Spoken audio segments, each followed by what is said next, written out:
Dieu nous promet un avenir de bénédiction, un avenir qui compte sur chacun d'entre vous. J'aimerais vous le rappeler plutôt, ce texte de la parole de Dieu qui nous dit dans Éphésiens 4:4 qu'il n'y a pas deux évangiles. Il n'y a pas un évangile pour la jeunesse chrétienne et un évangile pour nos anciens. Mais j'aimerais vous dire que Éphésiens 4:4 nous dit qu'il y a un seul corps, il y a un seul esprit, il y a une seule espérance, il y a un seul Seigneur, une seule foi, un seul baptême, et il y a un seul Dieu, Père de tous. J'aimerais vous dire ce soir que nous sommes peut-être des jeunes réunis, mais notre Seigneur Jésus-Christ, c'est le Dieu de la jeunesse, et c'est aussi le Dieu de nos anciens. Nous sommes les mêmes chrétiens, les mêmes chrétiennes. Le même Jésus est monté sur la croix pour vous, jeunesse, et pour nos anciens qui nous ont témoigné. Et puis j'aimerais rappeler ce soir, un mot que l'apôtre Paul a dit, un mot que l'apôtre Paul a souligné, et puis j'aimerais vous dire ce soir qu'on n'est pas n'importe qui. On n'est pas n'importe quoi non plus. Mais on est des enfants de Dieu. J'aimerais que les chrétiens disent Amen ce soir. Vous êtes des enfants de Dieu ce soir? Levez la main ceux qui sont enfants de Dieu ce soir, ceux qui appartiennent au Seigneur, ceux qui ont passé par la croix. Et puis l'apôtre Paul va parler dans le livre des Corinthiens, 1 Corinthiens chapitre 6 et verset 19. Il va nous rappeler nos valeurs. Il va nous rappeler ce que nous sommes. Il va nous rappeler notre valeur spirituelle. Parce que nous ne sommes pas n'importe qui et nous ne sommes pas n'importe quoi ce soir. Et l'apôtre Paul va dire ceci dans ce passage de l'Écriture. Il va dire, ne savez-vous pas? Il semblerait qu'il a besoin de dire, vous avez oublié? Ne savez-vous pas? Il semblerait que certains chrétiens et chrétiennes ont oublié ce qu'ils sont. Et il va dire, ne savez-vous pas que votre corps est le temple du Saint-Esprit ce soir? J'aimerais rappeler aux chrétiens et chrétiennes qui sont sous ce chapiteau que votre corps est le temple du Saint-Esprit. Et il va aller plus loin, il va dire, le temple du Saint-Esprit qui est en vous et que vous avez reçu de Dieu et que vous ne vous appartenez plus à vous-même, car vous avez été rachetés à un grand prix. Glorifiez donc Dieu dans votre corps et dans votre esprit qui appartiennent à Dieu.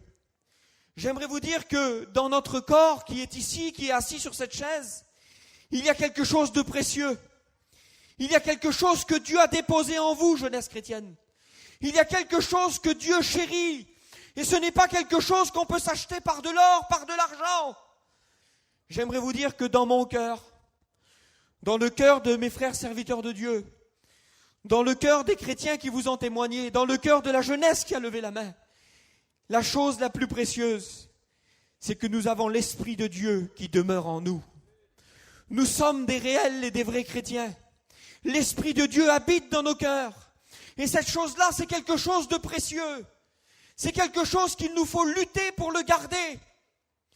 Parce que le même l'apôtre Paul va faire une recommandation dans Philippiens et il va dire, ne donnez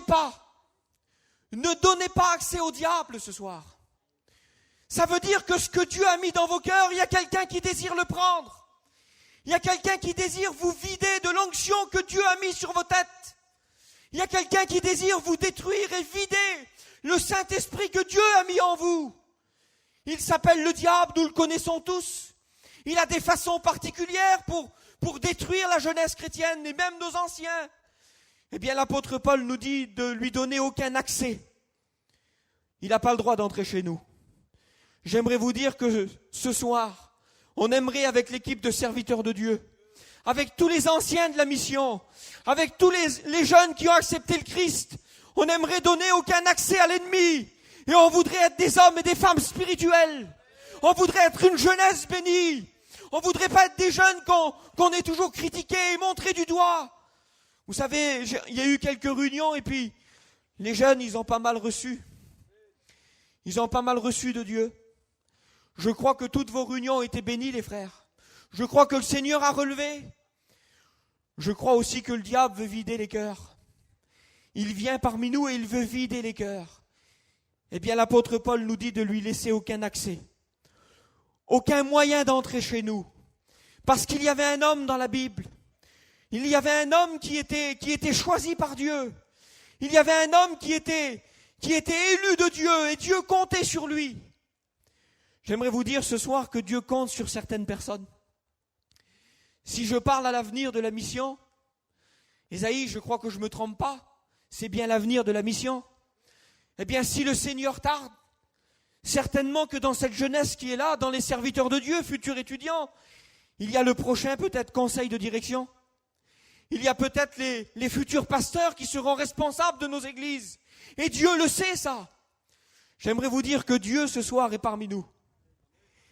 Et il a les regards sur chacun d'entre nous. Et il voudrait déposer une onction particulière sur chacun d'entre nous. Parce qu'il a choisi des hommes, il a choisi des femmes. Il y a peut-être des foyers il y a peut-être des jeunes filles, des jeunes garçons qui ne se connaissent même pas sous ce chapiteau. Et pourtant, dans l'avenir de Dieu, votre foyer est déjà prévu, un foyer béni, pour bénir et encourager les autres. Dieu s'est déjà choisi des hommes pour le servir. Et puis il y avait cet homme dans le livre des Juges, qui avait été choisi par Dieu. C'était Dieu lui-même qui comptait sur lui. Il s'appelait Samson. J'aimerais qu'on parle quelques minutes de Samson. Cet homme que Dieu avait fait un projet merveilleux avec lui. Samson veut dire petit soleil distingué. Quelle beauté, Seigneur. Il était déjà vu de Dieu au respect que je dois à tout le monde ce soir. Il était déjà programmé dans le programme de Dieu dès le ventre de sa mère. Dieu comptait déjà sur lui et Dieu avait déjà compté sur lui. Dès le ventre de sa mère, Dieu avait composé un plan pour cet homme qui allait s'appeler le petit soleil distingué, le petit chrétien qu'on allait voir partout, la petite lumière qu'on allait voir dans les ténèbres. Eh bien, Dieu comptait sur Samson. Et puis, en lisant la parole de Dieu, je faisais part de ça à un ancien. Je me rends compte de quelque chose. La Bible dit dans le livre des Juges, chapitre 13, verset 7, « Cet enfant sera consacré à Dieu dès le ventre de sa mère jusqu'à sa mort. » Seigneur, le programme que Samson a vécu n'était pas prévu de Dieu. Le programme que Dieu avait pour Samson, c'était de le bénir de sa naissance jusqu'à sa fin, jusqu'à sa mort. Pas le temps d'une convention, pas le temps de 3 mois de mission. C'est pas le désir de Dieu. Le désir de Dieu, c'est pas de vous bénir que sous le chapiteau de 7 heures. Le désir de Dieu, c'est de faire de vous des hommes remplis d'onction, aujourd'hui jusqu'à la suite de votre vie. Et si le Seigneur tarde, Dieu veut que l'onction demeure dans vos cœurs, jusqu'à son retour. C'était le désir que Dieu avait pour Samson. Et puis Samson, c'était un homme terrible. C'était un homme qui était rempli de l'onction du Saint-Esprit. Rempli de Dieu. Et puis, quand un homme est rempli de Dieu, ça ne trompe pas. On ne trompe pas. Il se passe toujours quelque chose. Quand il témoigne, il bénit les autres. Quand il chante un cantique, c'est pas pour agacer les autres, mais c'est pour bénir les autres. Quand un homme est sous l'onction, quand il parle de la part de Dieu, il se passe quelque chose dans les cœurs. Parce que c'est l'onction de Dieu qui convainc. C'est l'Esprit de Dieu qui convainc. Et puis cet homme-là était béni de Dieu. La Bible va dire de lui, et puis j'ai regardé dans le livre des Juges, chapitre 13, verset 24, l'enfant grandissait et Dieu le bénissait. Seigneur, quel programme spirituel ce soir. Quels des critères que nous devons rechercher dans nos vies spirituelles. Nous ne devons pas rester des petits enfants. Il y a 2 frères qui vous ont témoigné, le frère Rodolphe, et puis un autre frère qui sont là. Ils se sont baptisés il y a 1 mois. Le programme de Dieu, les garçons, pour vous, c'est pas que vous restiez au lait, c'est que vous grandissiez et que Dieu vous bénisse. Le programme que Dieu a pour vous, jeunesse, c'est que vous grandissiez dans le spirituel et que l'approbation de Dieu soit toujours sur vous. Il grandissait et Dieu le bénissait. Recherchons la croissance spirituelle et recherchons l'onction de Dieu sur nos vies. Recherchons des jeunes bénis. Est-ce que vous voulez ce soir être une jeunesse bénie? Dites la vérité, vous en avez pas un peu marre d'être une jeunesse critiquée? Parce que pas mal de pas mal de gens se permettent de critiquer la jeunesse, mais parmi notre jeunesse, il y a quand même des hommes et des femmes de Dieu. Il y a quand même des hommes qui sont remplis du Saint-Esprit. Il y a quand même des jeunes qui tiennent la route et que Dieu vous bénisse. Mais cette réunion de ce soir, elle est faite pour ceux qui ont fait comme Samson. Dieu a prévu pour vous des moments d'onction bénis jusqu'à la fin. Mais la Bible dit que Samson va descendre à Timna. Et quand il va descendre à Timna, c'est la descente spirituelle pour lui. Il va commencer à descendre et puis la Bible va continuer.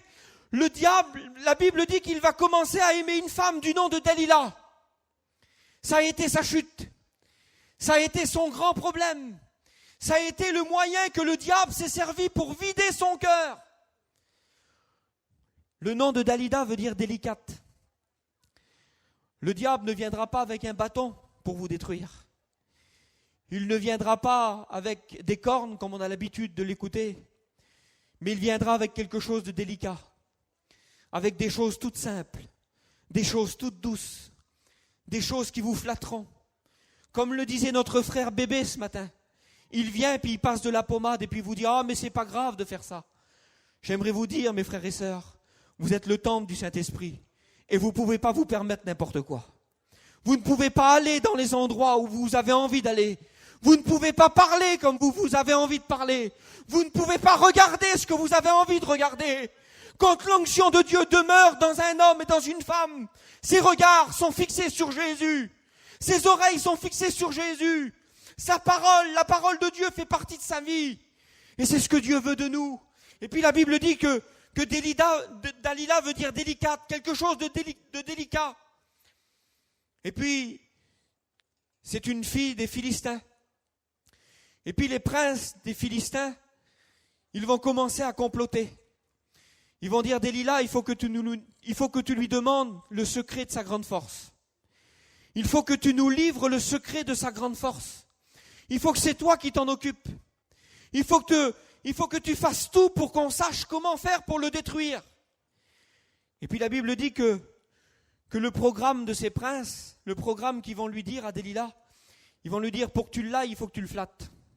C'est les mots de la Bible. Il faut le flatter. Il faut que tu t'en occupes avec douceur. Il faut que tu arrives à connaître son secret.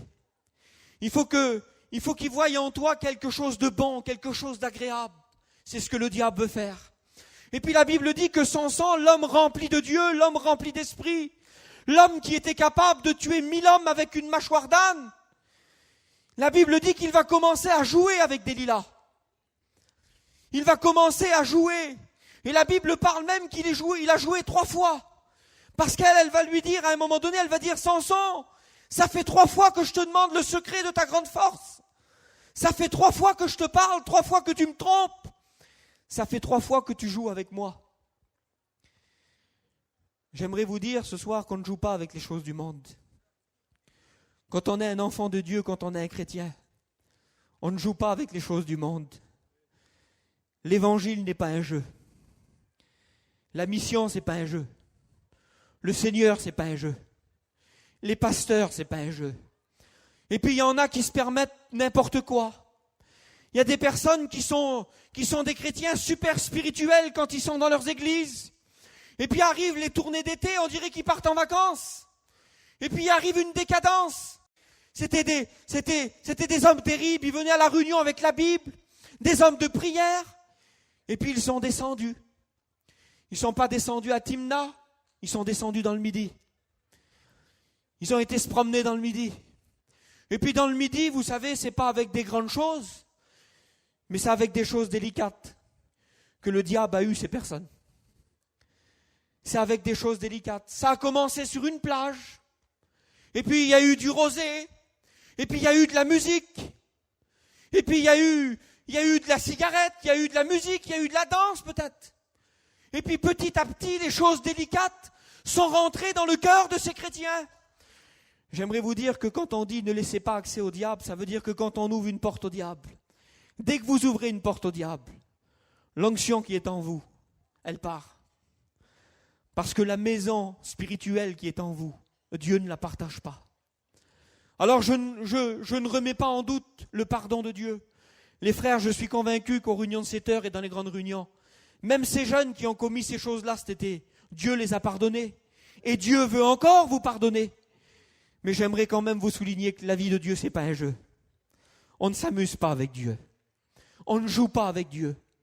J'aimerais vous dire que c'est quelque chose de sérieux. Et puis, elle a réussi à le flatter, à l'endormir. Et puis, la Bible dit que son âme s'est impatientée jusqu'à la mort pour connaître le secret. Tous les jours, la Bible dit qu'elle l'importunait. Et puis qu'elle se rongeait sur lui, en un mot. Elle se rongeait pour connaître son grand secret.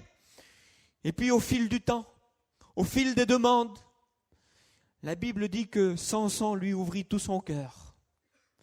Quelle catastrophe, Seigneur. Quelle catastrophe quand un jeune homme, quand une jeune fille ouvre tout son cœur aux choses du monde. Quand l'Esprit de Dieu, quand l'onction de Dieu quitte le cœur d'un chrétien et d'une chrétienne, et que c'est l'esprit du monde qui prend la place, quel dégât que ça fait. Quelle tristesse dans le cœur. Le plan de Dieu pour lui, c'était d'être un homme béni de sa naissance jusqu'à sa mort. Mais à cause qu'il a ouvert son cœur à l'ennemi, la Bible nous dit qu'il a fini les yeux crevés. Et puis il tournait la meule pour ses ennemis. Il travaillait pour ses ennemis. C'est ce que le diable veut faire avec vous. C'est ce que le diable voudrait faire à la jeunesse chrétienne. Il voudrait vous détruire ce soir. Il voudrait vous crever les yeux, symbole de votre vision spirituelle. Il voudrait vous détruire. Et puis j'ai écrit ces mots. J'aimerais rappeler ce verset d'Éphésiens 4, 27. Ce soir, c'est le Seigneur qui vous le demande. C'est Dieu qui le demande à chacun des chrétiens et des chrétiennes. Ne donnez pas accès au diable. Ne donnez pas accès à l'ennemi dans vos vies. Ne donnez pas un petit courant d'air d'ouvrir la porte de votre cœur pour qu'il s'infiltre et puis qu'il grandisse chez vous. Mais restez des hommes et des femmes de Dieu. Et ne pas donner accès au diable, j'ai écrit ce que c'était. Je vais vous dire, pour être un vrai chrétien, il faut être un homme. Il faut être un homme de résolution. Il faut être un homme de caractère. Il faut être un homme qui est capable de dire non quand les jeunes s'en vont boire un verre. C'est être un homme qui est capable de refuser tout ce que l'ennemi nous présente. Même les choses que le diable viendrait nous dire, c'est pas grand chose. C'est gentil, c'est pas méchant. Si, c'est méchant. C'est le diable qui veut détruire notre jeunesse. Et nous, ensemble, serviteurs de Dieu, on veut dire non. On veut dire stop, on veut pas que le diable y rentre chez nous. On veut lui laisser aucun accès. Et puis j'aimerais terminer. J'ai demandé au frère Frédéric s'il restait jusqu'à la fin de la réunion. C'était pour vous citer ce témoignage-là. Je ne veux pas vous tenir longtemps ce soir. Mais j'aimerais vous dire que dans la Bible et dans la mission, il y a des hommes et des femmes de Dieu. Dans notre jeunesse, il y a des jeunes qui nous bénissent quand même. Et puis, le frère Frédéric, un jour, sur ce grand chapiteau, c'était en 2008, à août 2008, il a prêché un message. J'ai demandé à des anciens si je pouvais le dire, ce que je vais vous dire ce soir. Et puis ils m'ont dit, vas-y, dis-le, parce que c'est un bon exemple. Et puis en 2008, il a prêché ce verset de Daniel. Ce verset de Daniel, cet homme de position, cet homme de Dieu. Cet homme, la Bible nous dit, qui était beau de figure, qui n'avait pas de défaut corporel. Cet homme qui était doué de sagesse et d'intelligence. C'était un homme terrible, Daniel. C'était un homme, certainement, que s'il aurait passé sur la convention, les filles l'auraient certainement regardé. Et puis quand il devait passer, tout le monde devait se retourner pour le regarder. J'ai écrit sur mon petit papier, là, s'il aurait voulu faire des vilaines choses dans le monde, certainement qu'il les aurait fait. Parce qu'il avait les qualités, il avait les critères. Il était aussi de sang royal, de sang noble. C'était une famille haut placée. Il avait tout pour plaire. Mais il ne désirait pas plaire aux hommes de la terre, ni aux femmes de la terre. Il désirait qu'une seule chose, c'était plaire à son Dieu. Et le désir que Dieu voudrait mettre dans vos cœurs ce soir, c'est que vous plaisiez à votre Dieu. Et puis je me rappellerai toujours, quand Frédéric a prêché, il a cité ce verset. Daniel a été captif, il a été pris par le roi Nebuchadnezzar, qui nous représente le diable. Et puis il a été emmené captif à Babylone, et puis le diable a changé son nom. Le diable lui a donné le nom d'un dieu de Babylone. Et puis ses 3 compagnons aussi, le diable a changé leur nom. Ils avaient des noms glorieux, ces garçons-là. Il y en avait un qui s'appelait Ananias. Ça signifie « le Seigneur fait grâce ». Quel beau nom qu'il avait. Quel nom spirituel, quel nom béni. Eh bien, le diable a changé son nom en Shadrach, qui veut dire le Dieu de la lune. Ça n'a plus de sens. Le diable, quand il prend quelqu'un, il veut lui détruire le sens de sa vie. Il veut que vous ayez plus de sens. Le deuxième compagnon, il s'appelait Michaël, ce qui veut dire semblable à Dieu. Son nom voulait dire qu'il était semblable à Dieu. Quel nom béni, quel nom spirituel. Eh bien, quand ce roi l'a pris en captivité et qu'il a changé son nom, il l'a appelé Méshach, qui veut dire l'ombre du prince. C'est ce que le diable veut faire. Il veut que dans vos cœurs de lumière, il y ait des ténèbres. Il veut que dans vos cœurs de joie, il y ait de l'angoisse. Il veut que dans vos cœurs d'hommes de Dieu, il y ait la déchéance totale. Il veut qu'il y ait l'immortalité, l'immoralité. Il veut qu'il y ait le désastre dans vos cœurs. C'est ce que le diable veut faire. Il voudrait vous faire perdre votre identité de chrétien. Mais j'aimerais vous dire que nous qui sommes là ce soir, nous portons un seul nom. C'est le nom de fils de Dieu. Nous sommes la jeunesse de Dieu. Nous sommes les enfants de Dieu et les enfants de la mission. Et nous voulons garder notre identité de chrétien. Le quatrième s'appelait Azaria. Son nom voulait dire « Le Seigneur est mon aide ». Est-ce que le Seigneur est votre aide ce soir? Qu'il y ait des noms bénis qu'ils avaient ces hommes-là. Eh bien, son nom a été changé en Abed-Nego, qui veut dire tout simplement Dieu des étoiles. Abed-Nego, il y avait un homme qui s'appelait Égo, qui gardait les enfants et qui se servait à faire rire les fils de Babylone. J'aimerais vous dire que le diable voudrait retirer le sérieux qu'il y a dans vos cœurs et mettre le rire. Il y en a qui écoutent la parole de Dieu et qui rient. Il y en a que Dieu prévient et qui rigolent toujours. Vous avez vu l'autre jour, j'ai entendu dire qu'il y a eu une coupure de courant sous le chapiteau. Et puis il n'y en avait pas beaucoup qui rigolaient. Mes frères et sœurs, arrêtez de rire de la parole de Dieu. Prenez-la au sérieux. Prenez les paroles de Dieu au sérieux. Et ces garçons-là, même que leur identité de chrétien leur avait été enlevée, même que leur nom spirituel avait été enlevé, leur cœur n'avait pas été changé. Leur cœur désirait toujours plaire à Dieu. Et la Bible dit de Daniel, cette phrase que Frédéric a prêchée en 2008. Daniel avait résolu dans son cœur de ne point se souiller par les mets du roi. Quelle bonne résolution! Quel bon engagement pour un chrétien!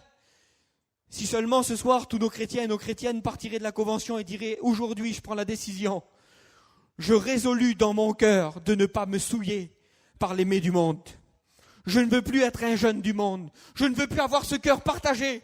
Mais je veux être comme ces hommes de Dieu, prêts à passer par le feu, jetés dans la fournaise, sauvés par Dieu. Parce que quand on respecte Dieu, Dieu nous respecte. Parce que quand on aime Dieu, Dieu nous aime. Parce que quand on porte le nom de Dieu, Dieu nous porte. Eh bien, ces garçons-là ont été sauvés. Et puis ce message a été donné en 2008. Daniel avait résolu dans son cœur de ne pas se souiller par les mets du roi. Et puis la convention du mois d'août s'est terminée. Et puis il y a eu le mois de septembre, mois d'octobre, mois de novembre, mois de décembre. On pense, nous, que ce qu'on prêche ici, ça s'arrête ici. Mais non, ça grandit dans les cœurs. Et puis au mois de décembre, j'étais à Nice avec mon camping. Et puis il y avait un jeune garçon qui était dans ce terrain. Et puis le soir de Noël, tous les jeunes chrétiens sont partis boire un verre. Et puis j'ai vu ce jeune-là rester chez lui. Il montait dans son camion pour se coucher. Et puis je me souviens de m'avoir approché de lui. Et puis je lui ai dit, tu vas pas boire un verre avec les autres? Et puis il m'a dit un mot glorieux, un mot merveilleux que j'oublierai jamais. Il m'a dit, non Gershom, j'y vais pas. Il dit, parce qu'au mois d'août, il y a eu un message qui a été donné à la convention. Et au mois d'août, le Seigneur, il disait qu'il fallait pas se souiller avec les mets du roi. Alors moi, je veux être un Daniel. Je veux résoudre dans mon cœur de ne pas me souiller par les mets du roi. J'y vais pas boire un verre. Et puis c'était un homme de Dieu terrible. Je vous dis c'était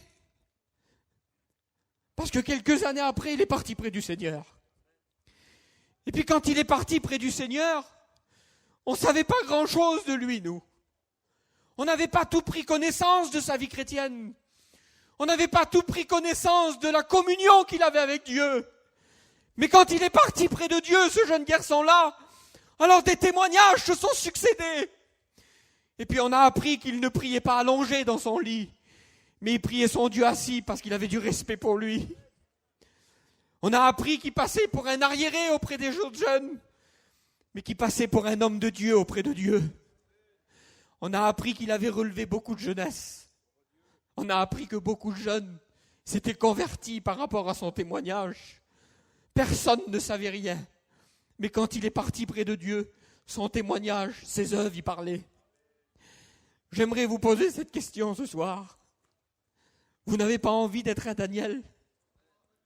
Vous n'avez pas envie d'être des hommes et des femmes de Dieu?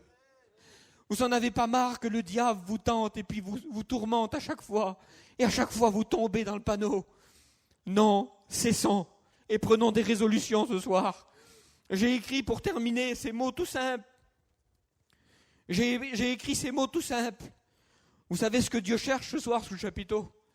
Dieu cherche une armée spirituelle. Dieu cherche une jeunesse spirituelle qui se lève et qui prendra la suite, mais dans le spirituel. Pas dans la nouveauté. La nouveauté, ça fait que du bruit à nos oreilles. Nous ne voulons pas de nouveauté. Nous voulons rester comme nos anciens qui ont prêché sur cette estrade. Nous voulons rester des hommes et des femmes de Dieu comme ils étaient dans le temps. Prier comme eux, prêcher comme eux, chanter comme eux. C'est ce qui marche. C'est ce que Dieu veut. C'est que nous soyons des hommes et des femmes qui résolus dans nos cœurs que le diable n'a rien à faire parmi nous. Nous voulons lui dire de sortir et que Dieu prenne toute la place sur nos cœurs, afin que nous, pasteurs, quand nous prêchons à notre jeunesse, nous puissions redire les mots de l'apôtre Jean. En 1 Jean, chapitre 2, verset 14, il a écrit ces mots merveilleux. Et on aimerait le dire à notre jeunesse, mais on a du mal à le dire. On a du mal à parler comme ça. Mais l'apôtre Jean a dit ces mots: « Je vous écris, jeunes gens, parce que vous êtes forts, et que la parole de Dieu demeure en vous, et que vous avez vaincu le malin. » J'aimerais vous dire que ce que Dieu veut de vous ce soir, c'est que vous soyez une jeunesse forte. Ce que Dieu veut de vous, c'est que sa parole demeure en vous. Et ce que Dieu veut de vous, c'est que vous vainquiez le malin. J'aimerais maintenant terminer par la prière. C'était ce que Dieu avait mis sur mon cœur. Je n'ai rien à dire d'autre, si ce n'est gardez ce que Dieu a mis dans vos cœurs. Restez des hommes et des femmes d'onction. Restez des hommes spirituels. Prenez cette résolution que Daniel avait prise. J'avais résolu en mon cœur de ne point me souiller. J'aimerais que Frédéric vienne prier le Seigneur pour chacun d'entre vous. Que Dieu vous bénisse.